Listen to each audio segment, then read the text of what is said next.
Doc on the Run. We help injured runners run. Whether you're a marathon runner, an Ironman triathlete, or a trail runner, if you're training, you're always at risk of getting an overtraining injury. Every time you go out for a run, you deliberately damage the muscles, tendon, bones, and ligaments just enough to stimulate a healing response that makes them stronger and makes you a stronger, better runner. But the key component of that routine is the healing that happens during the very short recovery process before your next run. That could be just one day, it could be 2 days, but that healing has to take place before your next training run. An overtraining injury is really nothing more than just a little bit too much tissue damage in one particular tissue, like a metatarsal bone or your Achilles tendon.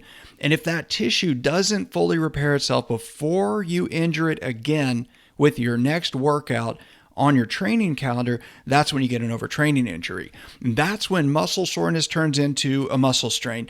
It's when a normal stress response in your metatarsal bones turns into a metatarsal stress reaction or a full-blown stress fracture. If you're training for a marathon, your number one priority is to make sure you are recovering fast enough to avoid that very overtraining injury. And if you're an injured runner, your number one priority is to rebuild that injured tissue so you can get back to running.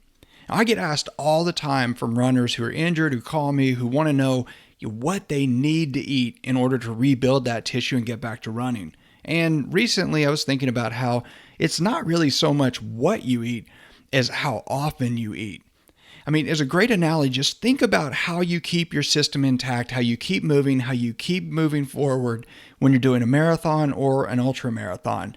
I mean, you don't sit down in the middle of the race and eat 2 or 3 meals, right? You eat continually. And depending upon your routine, that could be as frequent as every half hour.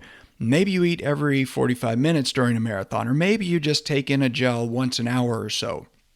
But most runners have a nutrition routine that they stick to on race day.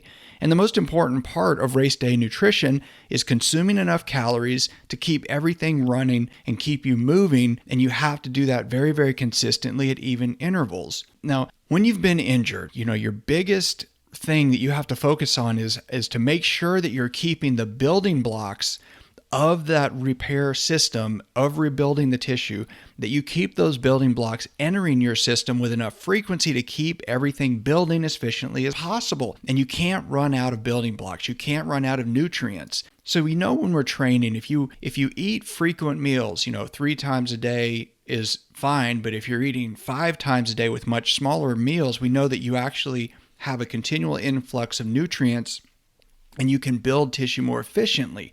It's sort of like a great analogy to running a race. When you're running a race, you wouldn't just eat before the race and then halfway through the race and then at the end of the race. That wouldn't make any sense.